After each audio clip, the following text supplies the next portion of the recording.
on the south side of the Trinity River, and that area that's cleared now, that is, well, it isn't really used too much. It's used by some people, but I think it'd be used better for 1 million people than it would be for 5,000. Percentage-wise, what would this do to the size of the Forest Park Zoo? Oh, it would just, it'd make it in the class of, say, the San Antonio Zoo, which is one of the finest zoos in this part of the world. Dallas has a fine zoo, too. And all we're trying to do is just keep pace.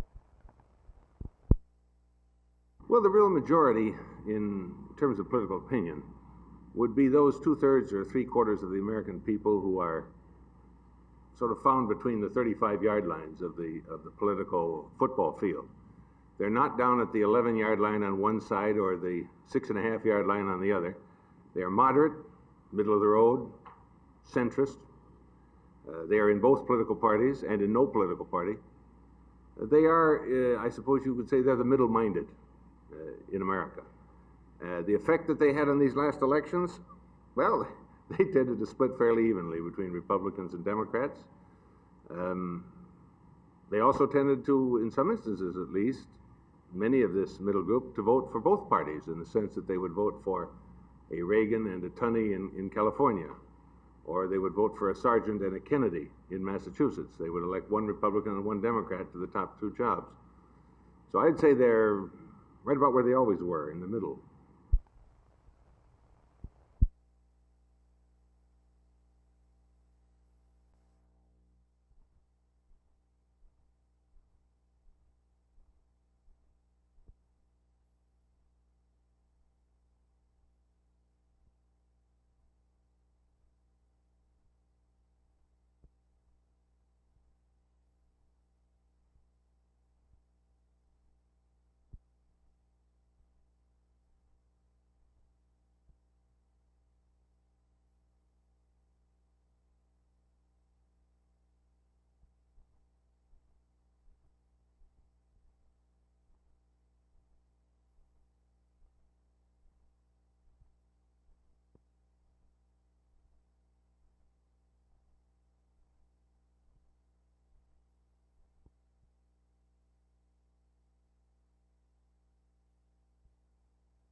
We're hopeful, of course, that it's a commodity that won't tend to the success of a boycott such as grapes did, because we all feel that boycotting is unfair. It's an unfair manner. It's unfair to the consumer. It's unfair to the farmer. It's unfair to the people that are working in the fields, due to the fact that it forces an employee to sign a contract without them having any chance to vote to see if they so desire.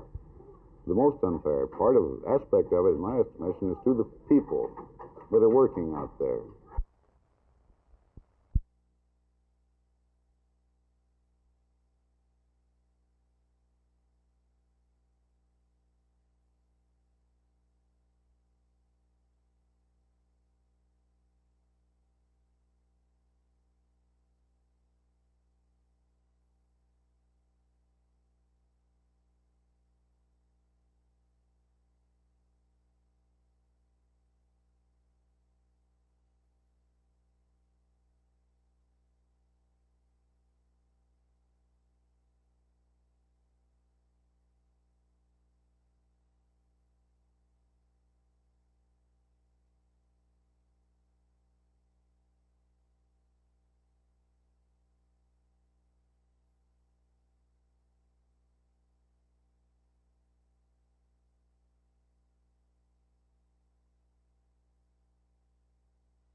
Coach, any observations on the Tech game?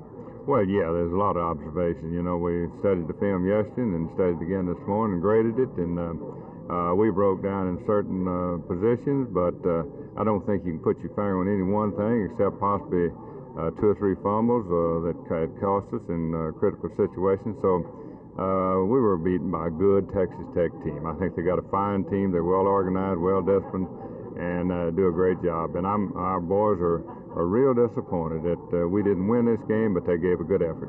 Any serious injuries come out of it? Well, not any more than we already had. Irving Garnett was hurt when we went in the game, and he is going to be operated on this week for a knee injury. And then, of course, Steve Judy's limping, but he's all right. And then most of the rest of it is just bumps and bruises.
Well, I only can hope that the extension of the ceasefire can at least establish a nucleus for or basis for further extensive negotiations to solve this problem peacefully according to the resolution of the Security Council and according to the American Rogers initiative to stop shooting and start talking.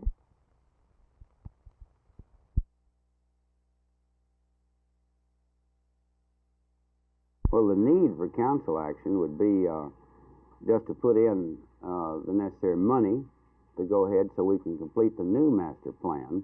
Now, the old master plan did not include the needs that we have for today. The needs that we have for today are naturally, we didn't even think about them in 1962, and we need to expand and to do an open air type zoo because this is what people like. You can go just on the other side of Dallas and see whether they like a drive-through zoo or not. And so but I've been trying to get this done for 10 years. How much expansion are we talking about? We're talking about 25 or 30 acres.